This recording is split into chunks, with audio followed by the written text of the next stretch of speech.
Coucou tout le monde, j'espère que vous allez bien. Aujourd'hui je vous retrouve avec une nouvelle vidéo et ça va être une vidéo spéciale sélection de BD du Festival d'Angoulême 2025. Ça fait plusieurs semaines, même plus d'un mois je pense à l'heure actuelle, peut-être même 2 mois, que je lis des BD dans le cadre de cette sélection officielle. L'idée m'est venue lorsque j'ai lu Ruby qui était dans la sélection jeunesse. Et donc j'ai décidé de regarder toutes les BD qui étaient nominées et d'essayer ensuite de les trouver dans ma bibliothèque préférée, ma médiathèque préférée à côté de chez moi. Et il s'avère qu'il y avait une grande partie qui était disponible. Donc je me suis dit pourquoi pas me lancer dans cette espèce de défi. Voilà, j'ai pas forcément de connaissances précises des bonnes BD. Et donc je me suis dit quoi de mieux que de commencer par les BD qui ont été sélectionnés pour le Festival d'Angoulême, qui est quand même un festival de BD prestigieux, de renommée nationale si ce n'est internationale. Au total, c'est plus d'une trentaine de BD que je vais lire dans ce cadre-là. J'arrive un peu vers la fin, mais j'en suis plutôt aux 3/4, donc il me reste à peu près un quart de livres encore à lire. Dans ce festival, il y a à la fois du coup des BD, des romans graphiques, mais également des mangas, des séries. Pour ce qui est des séries, vous vous en doutez, je ne vais pas lire toute la série. Donc je vais vous faire mon retour sur toutes celles que j'aurai lues. Ce sont des livres de la sélection officielle, ce ne sont pas les livres qui ont reçu des prix, ceux-là je les garde pour plus tard. Donc la vidéo des sélections officielles sera séparée en 2 parties, donc celle-ci avec 9 titres et la suivante qui aura environ une dizaine de titres également. Vous aurez une vidéo exprès pour la sélection des livres qui ont reçu eux des prix. Et puis il y aura une vidéo aussi spéciale pour la sélection jeunesse où il y a actuellement 8 titres que je peux me procurer. Et toutes les autres sélections qui m'intéressent moins mais où j'ai pu trouver quand même des titres, notamment la sélection Echo Raja Fauve et aussi potentiellement peut-être celle Polar. J'ai voulu aussi faire cette vidéo un peu en mode vlog avec un retour sur les livres vraiment juste après ma lecture, comme ça c'est frais dans ma tête et j'ai tous les détails et tout mon ressenti à chaud. Vraiment cette série de vidéos, c'est celle qui m'a pris le plus de temps depuis le début de ma chaîne, que ce soit pour lire les BD déjà, pour tourner les vidéos qui vont avec, pour monter aussi les vidéos, bref. Donc j'espère de tout cœur que ça vous plaira. Surtout n'hésitez pas à me dire en commentaire à la fin de cette vidéo si ça vous a plu, de mettre un petit pouce en l'air pour me remercier, mettre un petit commentaire, ce que vous voulez. Bref, ça m'encourage toujours à poster plus de vidéos pour vous. Et je vais arrêter mon blabla là, je vais vous laisser avec la suite de la vidéo et je vous dis à tout à l'heure.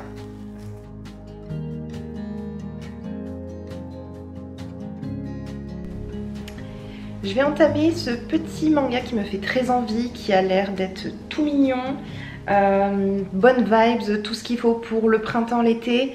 C'est Hiranyasumi de Keigo Shinzo aux éditions Le Lézard Noir. Le seul petit truc, c'est que les 2 précédentes séries chez Le Lézard Noir m'ont pas plu. Donc j'espère que celle-ci dérogera à la règle. On commence avec une belle illustration en couleur.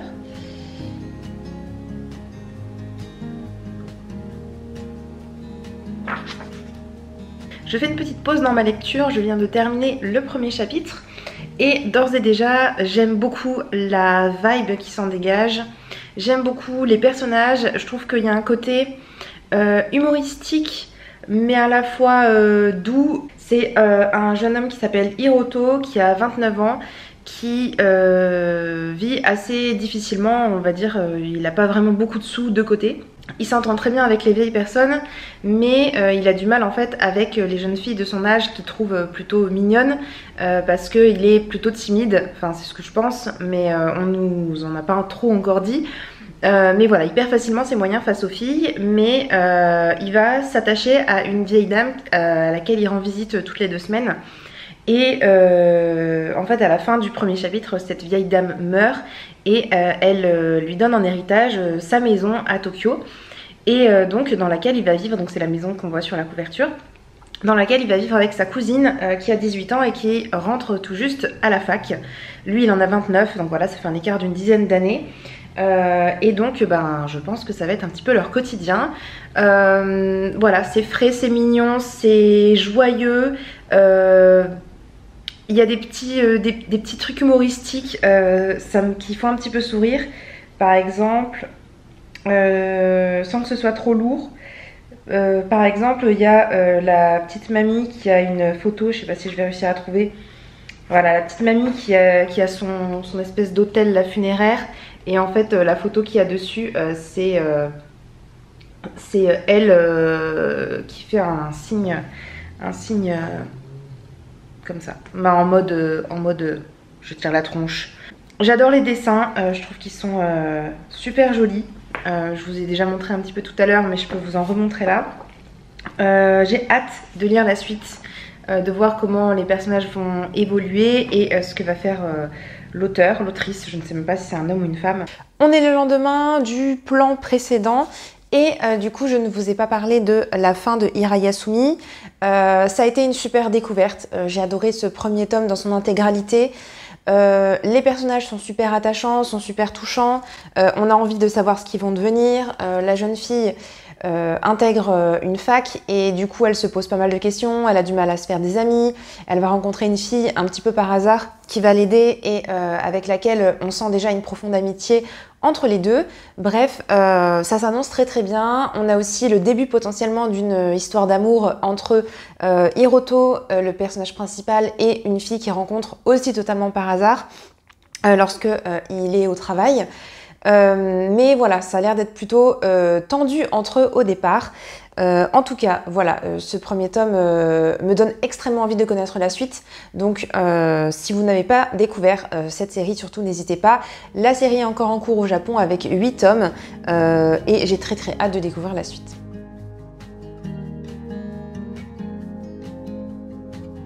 J'ai aussi lu le premier tome de The Summer Hikaru Died de Mokumokuren aux éditions Pika. C'est un manga que j'avais déjà lu, en tout cas j'étais un peu tombée dessus par hasard parce que je crois qu'il est sorti il n'y a pas très très longtemps. J'avais lu le premier chapitre et c'était un petit peu dérangeant par certains côtés, donc je me suis dit que ça me plairait pas. Comme il était dans cette sélection, finalement je me suis dit bon, je vais lire le tome en intégralité. Effectivement, c'est un tome très dérangeant, une série je pense très dérangeante dans son intégralité, qui me fait un petit peu penser à Boys Abyss dans le style.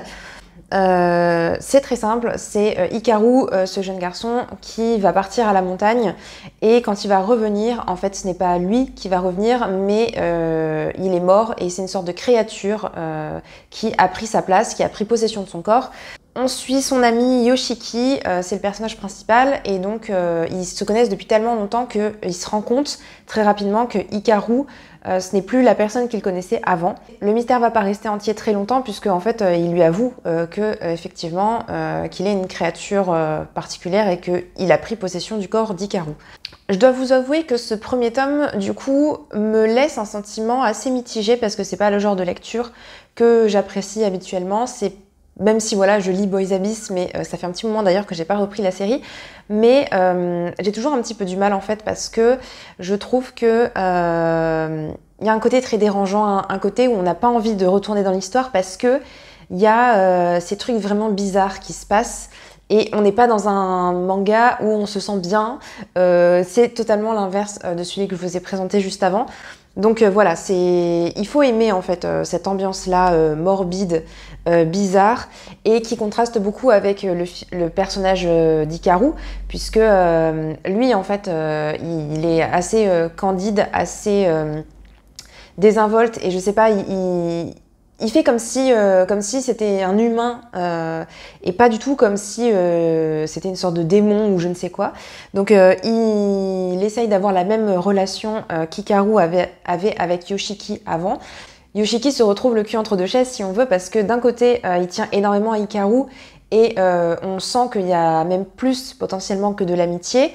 C'est vraiment quelqu'un à qui il tenait énormément et le fait qu'il soit toujours là physiquement mais que intérieurement ce n'est plus Hikaru, c'est quelqu'un d'autre. Bon, ce monstre, cette créature a les mêmes souvenirs que lui, mais ce n'est pas lui.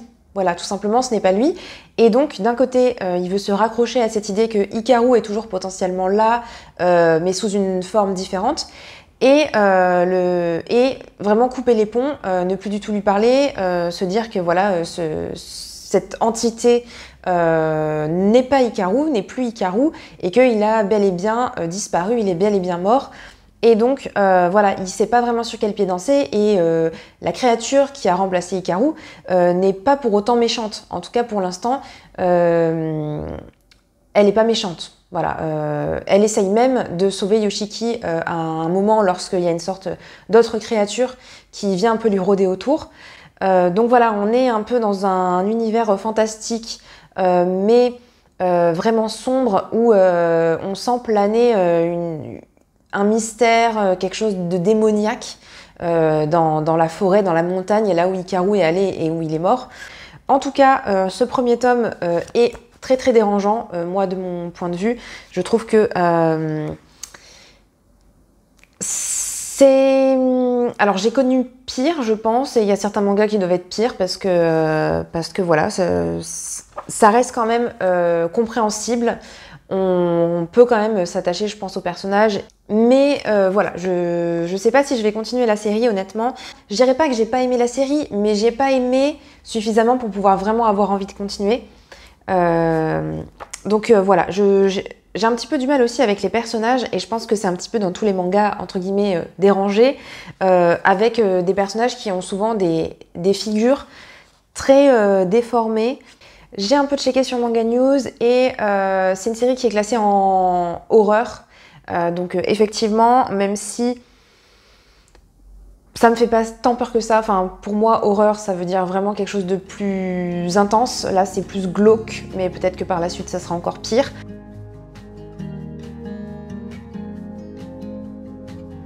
Objectif de cet après-midi, lire cette BD, La forteresse volante de Lorenzo Paloni et Miguel Villa aux éditions Sarbacane, que j'ai déjà un petit peu commencé. Qui se passe durant les années 1933. Un objet non identifié atterrit dans une campagne, et certaines personnes vont vouloir mener l'enquête sur qu'est-ce qu'elle fait là, pourquoi est-ce qu'elle est venue là, et en plus surtout qu'il y a des choses un petit peu bizarres qui se passent. Pour l'instant j'ai un petit peu du mal à accrocher, il y a pas mal d'époques différentes qui se succèdent, et donc je sais pas vraiment où on en est, je sais pas vraiment où on va, mais on va voir ça ensemble.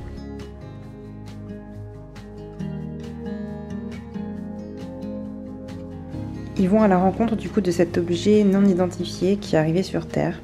On a à la fois deux jeunes qui se lancent à la recherche de savoir ce qui s'est passé, comme un peu des reporters, et puis on a les fascistes qui sont là et qui essayent eux aussi de savoir ce qui s'est passé.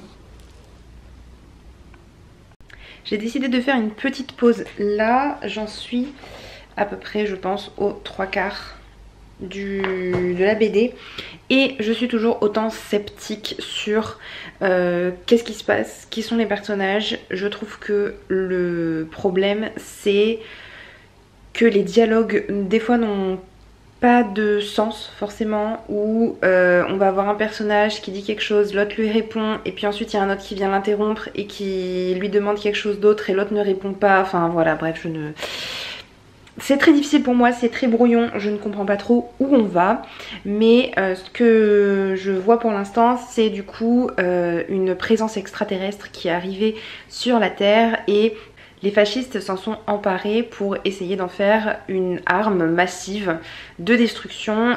On a donc des gens qui sont du parti et des gens qui sont contre aussi le parti, et ma foi, de toute façon je n'avais pas compris pour quel bord ils étaient à la base. J'ai vraiment du mal en fait à savoir qui est le frère de qui, la soeur de qui, le copain qui est amoureux de qui, bref. Je ne sais pas quelle est la morale, je ne sais pas ce qu'est la volonté de l'auteur de nous montrer ça. Bref, je finirai et je ferai un petit point, mais voilà, je suis pas du tout convaincue par cette BD. Malheureusement, comme je m'en doutais, je reste sur ma faim. J'ai vraiment pas compris grand chose à ce livre, malheureusement. Voilà, je m'attendais à quelque chose de peut-être un peu fantastique, et en fait je comprends pas vraiment ce que je viens de lire. Je ne sais pas si c'est moi qui ai un esprit trop étriqué ou si c'est vraiment difficilement compréhensible. Si vous l'avez lu, surtout n'hésitez pas à me dire en commentaire.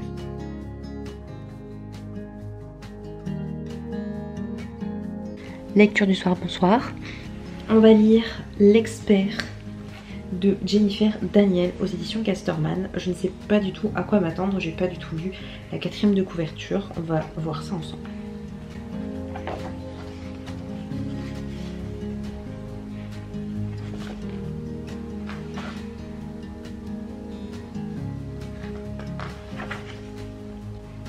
Pour l'instant, j'aime bien les dessins.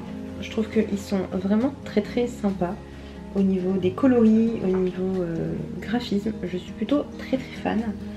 J'ai fini la BD L'Expert et j'ai pas grand chose à en dire, donc ça veut dire que j'ai pas forcément aimé, j'ai pas forcément détesté, voilà. Juste j'ai lu et ça m'a pas laissé vraiment d'émotion particulière. Je comprends que ça peut plaire, je comprends que ça peut intéresser.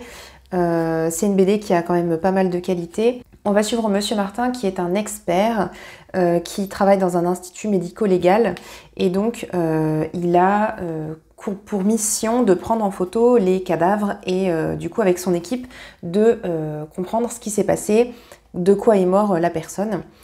Et on va suivre du coup cette vie allemande à la fin des années 70 avec aussi les histoires de politique. Donc on est vraiment ancré dans cette Allemagne de cette fin des années 70 que je connais pas particulièrement très bien. L'autrice est allemande. L'histoire lui est venue en regardant des photos de son grand-père qui a vécu dans ces années-là et qui était lui aussi expert dans un institut médico-légal. Donc elle s'est un peu inspirée de son histoire familiale, mais elle en a fait une intrigue policière. Donc notre cher monsieur fait sa petite vie un petit peu tranquillement et un jour il rentre en voiture et il va croiser la route d'une autre voiture qui a eu un accident. Donc voilà, le fameux accident. Et il y a une femme morte sur la route et donc il va essayer de mener l'enquête pour savoir ce qui s'est passé. Savoir est-ce que c'est un accident, est-ce que quelqu'un lui en voulait.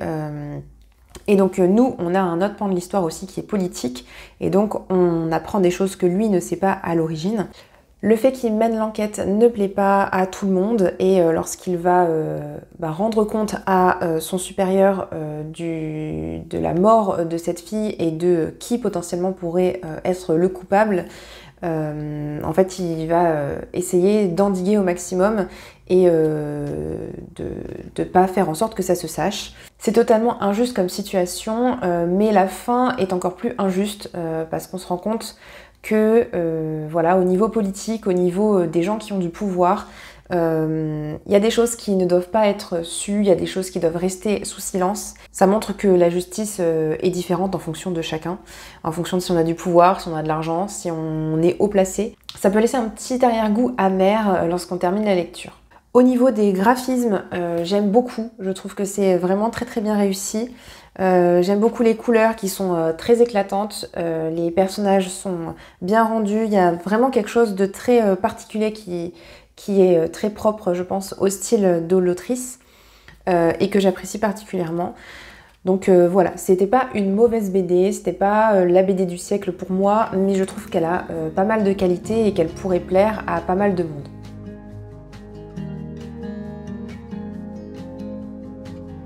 Je ne sais pas si je vous ai montré cette BD, si je vous ai fait un petit focus quand je le lisais, je ne suis pas sûre.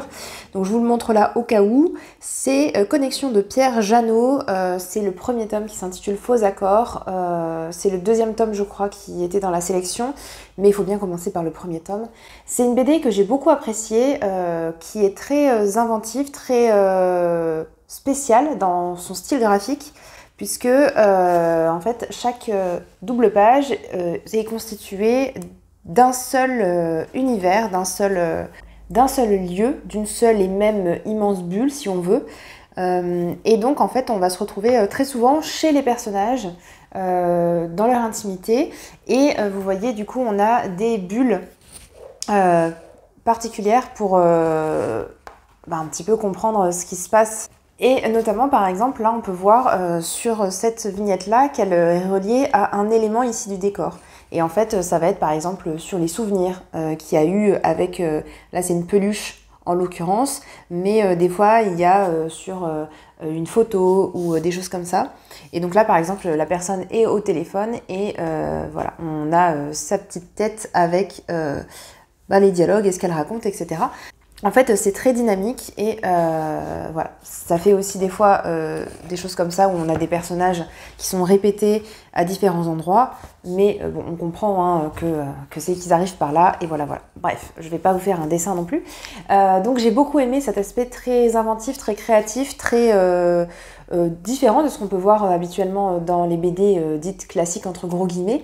Le titre, vous voyez un petit peu les choses venir, c'est la connexion qu'il y a entre différents personnages et dans cette BD on va rencontrer pas mal de personnages différents qui se posent pas mal de questions sur leur vie, sur ce qu'ils veulent faire de leur vie, que ce soit au niveau professionnel, au niveau amoureux, au niveau amical. Et voilà, c'est un peu une BD contemporaine, j'ai envie de dire, qui traite des questions de société. On a parfois des questions sur l'écologie, sur je me sens pas bien dans mon job, qu'est-ce que je dois faire, et traité plus ou moins en profondeur. Pour vous raconter un petit peu les différents personnages qu'on a, on a par exemple un garçon qui était dans un groupe avec quelqu'un d'autre lorsqu'il était plus jeune et il a mis ça un petit peu de côté parce qu'il s'est rendu compte que la musique ça le ferait pas vivre et donc il a trouvé un travail en tant que cuisinier dans un restaurant. Et il arrive à une période de sa vie où en fait il doit faire un choix, soit continuer à évoluer en cuisine, sachant qu'il continue un petit peu à faire de la musique à côté. Mais là, le chef cuisinier lui dit écoute, moi je trouve que tu fais du bon boulot, donc j'aimerais bien te prendre pour être mon second. Et du coup, il va falloir que tu sois plus présent, il va falloir que tu fasses plus d'heures de travail et plus, je sais plus, il est à 20 heures, peut-être 25 heures par semaine.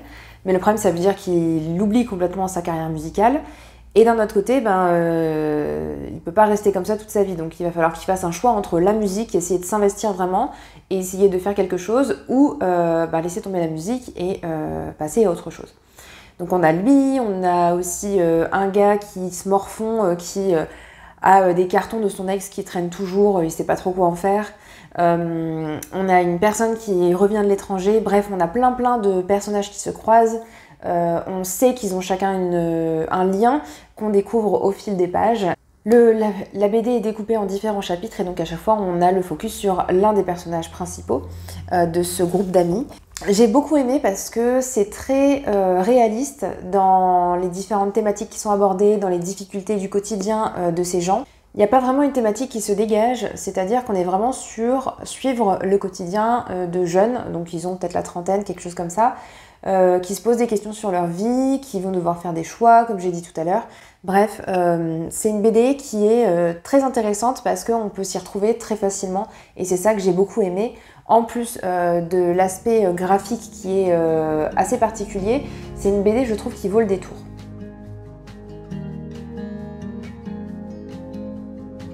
J'en profite tant que je suis là pour vous parler de cette BD-là qui est dans un tout autre genre, Les Travailleurs de la mer, d'après l'œuvre de Victor Hugo et c'est fait par Michel Durand et je ne sais pas chez qui c'est édité, je vais vous dire ça, c'est chez Glénat.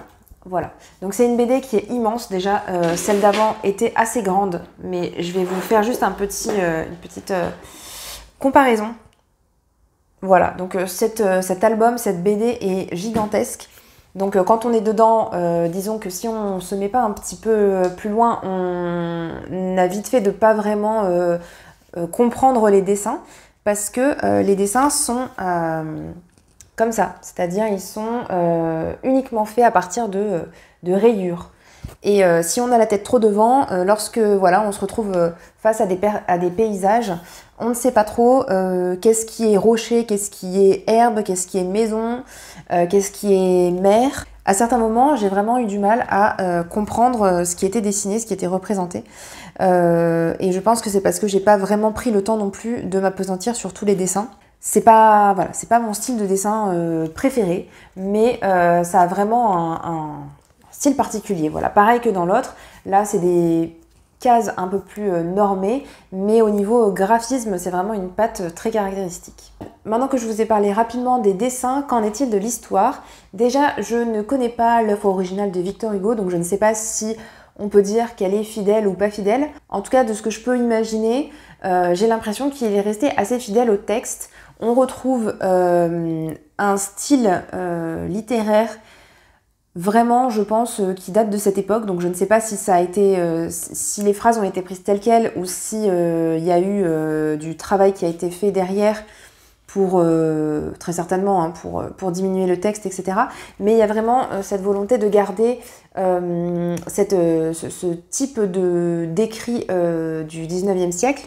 J'ai totalement compris et adhéré à l'histoire qui était présentée, donc je suis plutôt contente et confiante en disant que cette BD retrace bien l'histoire originale de Victor Hugo. On se retrouve parfois dans certaines BD avec des textes qui sont tronqués, qui sont extrêmement appauvris par rapport au texte d'origine, et des fois on comprend pas vraiment où l'auteur veut nous mener. Et là j'ai totalement compris l'histoire, je me suis attachée au personnage. J'ai vraiment beaucoup apprécié cette BD, même si au départ je partais pas vraiment confiante parce que au tout début on rencontre un garçon qui s'appelle Gilliatt, c'est ça qui s'appelle Juliette, je ne sais plus. Gilliatt, c'est ça. Qui est une sorte de héros solitaire qui vit reclus en haut de sa montagne, à l'écart de la ville. Et il va rencontrer une jeune fille et il va vraiment beaucoup s'intéresser à elle parce qu'elle est belle. Et il va un peu la zioter, rester caché dans son jardin pour l'observer. Cet homme, il est extrêmement doué, il a beaucoup de compétences, c'est un matelot, mais à la fois il sait s'occuper des voiles, il sait s'occuper de la coque, enfin bref, il est vraiment très compétent dans plein de domaines. C'est un homme très honnête aussi, et qui n'hésite pas à aider lorsqu'il le peut.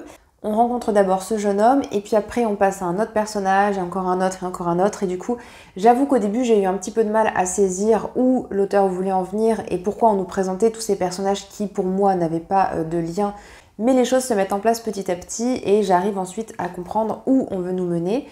Et justement, on va dire le point central de cette histoire, c'est que l'oncle de la jeune fille avait un bateau qui lui était très cher et il va disparaître en pleine mer. Et donc Gilliatt va proposer son aide pour aller le récupérer et le ramener. En échange de quoi, normalement, celui qui y arrivera, parce que voilà, c'est pas si simple que ça, celui qui y arrivera aura la main de la jeune fille. Les choses ne se passent pas comme prévu parce que lorsqu'il revient, en fait, elle a déjà prévu d'épouser quelqu'un d'autre.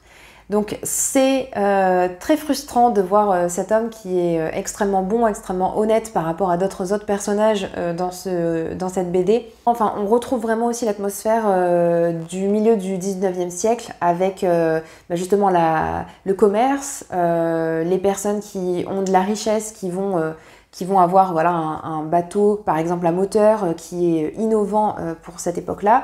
On parle de technologie. Voilà, je trouve que vraiment, on est vraiment dans cette atmosphère-là du 19e siècle. Et d'autant plus avec, du coup, la narration qui garde cet aspect-là. Ça m'a donné d'ailleurs envie de découvrir le roman. Je ne sais pas si je le ferai un jour, mais en tout cas, l'histoire est bien construite. J'ai beaucoup aimé. Il se passe plein de choses et même dans une BD, on arrive à faire des choses bien, c'est-à-dire où on voit vraiment qui sont les personnages avec leurs nuances. C'était pas très bien parti pour cette BD, mais au final, j'ai vraiment beaucoup aimé ma lecture, donc je vous la conseille.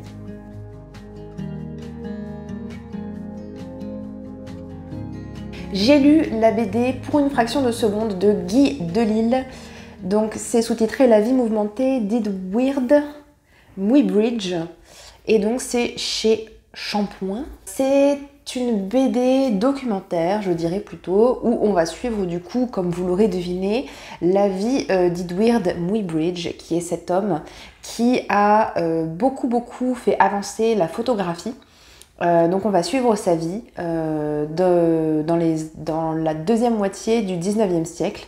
Donc on commence en 1855 lorsqu'il va partir de l'Angleterre pour arriver aux États-Unis pour essayer d'y faire carrière. Et j'ai trouvé cette BD extrêmement intéressante. C'est la deuxième BD du coup de cette sélection que je lis, qui est une BD documentaire. Là on est dans une version documentaire mais plus romancée, j'ai envie de dire, qui va beaucoup plus s'attarder sur les personnes qui constituent l'entourage de Muybridge. Sur qui ils étaient, vraiment pour nous mettre dans cette atmosphère du 19e siècle, avec tous les questionnements qu'il y a notamment autour de la photographie. Et donc il a réussi à prendre des photos vraiment de manière très rapprochée, pour pouvoir voir voilà, je sais plus, un centième de seconde ou je sais pas combien, pour pouvoir vraiment voir toutes les étapes du galop d'un cheval, qui était quelque chose qui était extrêmement une question que les scientifiques se posaient. J'ai beaucoup aimé cette BD qui était extrêmement riche en détails, mais en même temps qui n'était pas lourde. Les textes, même si j'avais un petit peu peur parce qu'en l'ouvrant, j'ai vu qu'il y avait beaucoup de textes. Le texte est... je sais pas, il glisse tout seul, il est synthétique, il est simple, mais précis à la fois. On a aussi, par-ci par-là, des photos qui ont été prises par Muybridge et qui viennent en fait s'insérer à un instant T. Donc l'auteur nous parle d'un événement. Et puis on a la vraie photo qui arrive juste après. Donc ce qui nous permet vraiment de nous rendre compte de la photographie à cette époque-là, quelle tête ça avait, à quoi ça ressemblait, et de comprendre par exemple là... cette photographie, on voit personne sauf un chausseur ou enfin quelqu'un qui nettoie des chaussures avec son client. Et pourquoi est-ce que personne n'apparaît dessus? Donc parce que c'était le temps d'exposition de la photo. Ça prenait tellement de temps que tout ce qui bougeait en fait c'était pas visible, et donc on voyait juste ces deux personnes là qui étaient suffisamment stables. Je pense que je pourrais passer vraiment 20 minutes à vous parler de la BD, mais c'est pas trop le but, sachant que j'ai énormément de livres à vous présenter. Montrer en fait la photographie, comment elle a évolué, et de se rendre compte à quel point ça a évolué rapidement avec des inventions de Muybridge, d'autres personnes aussi, mais principalement de ce personnage-là. On rencontre aussi d'autres personnages qui étaient contemporains à Muybridge. Et on va voir aussi un petit peu le début du cinéma et comment toutes ces inventions s'imbriquent les unes dans les autres, se complètent, se répondent. Et j'ai vraiment beaucoup aimé cette BD. Donc je vous la conseille très chaudement. Si vous êtes fan de photographie, et même si vous n'êtes pas fan, honnêtement elle est super bien faite et j'ai adoré.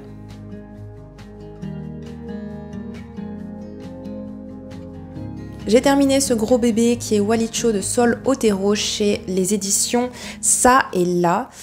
C'est une BD énorme, comme vous pouvez le voir, qui est un petit peu atypique par sa thématique. Et j'ai l'impression qu'un petit peu toutes les BD sont des fois assez questionnables sur le sujet et sur... comment c'est traité par rapport au roman. Des fois je trouve que les BD vont un petit peu plus loin dans la bizarrerie, si je peux dire ça comme ça.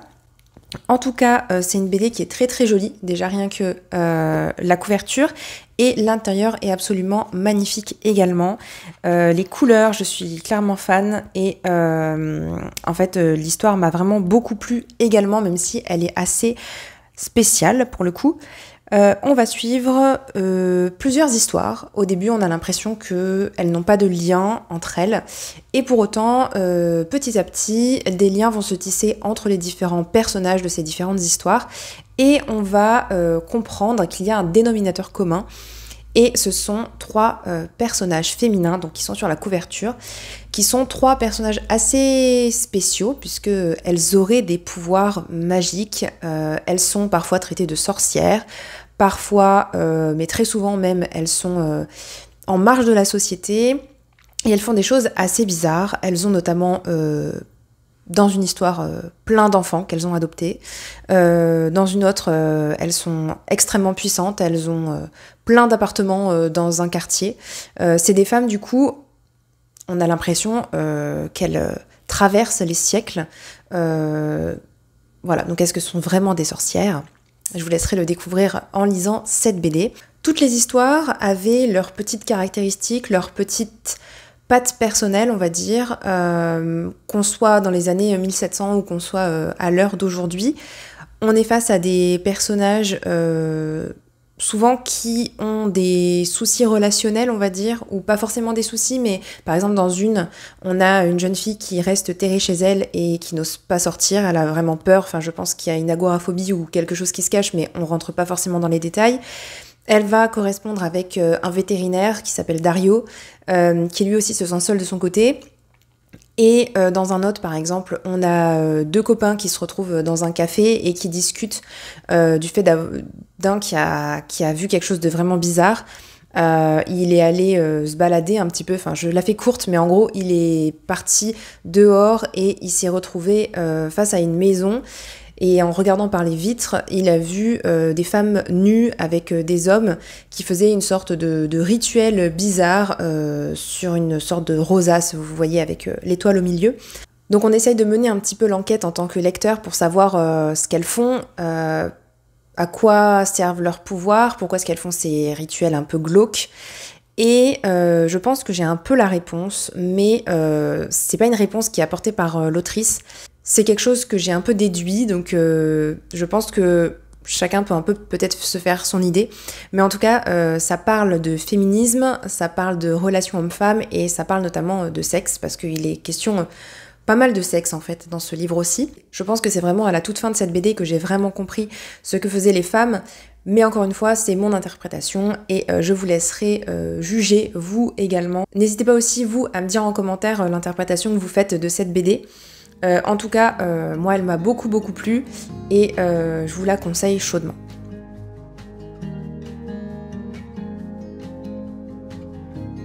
Je vais continuer avec Au-dedans de Will MacPhail. Le style est complètement différent ici, c'est du noir et blanc essentiellement.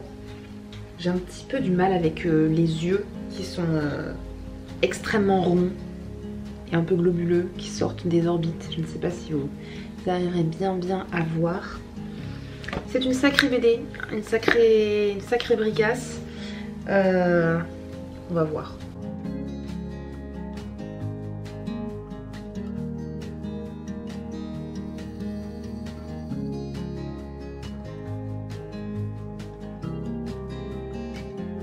J'ai fini cette grosse BD Au-dedans de Will MacPhail chez 404.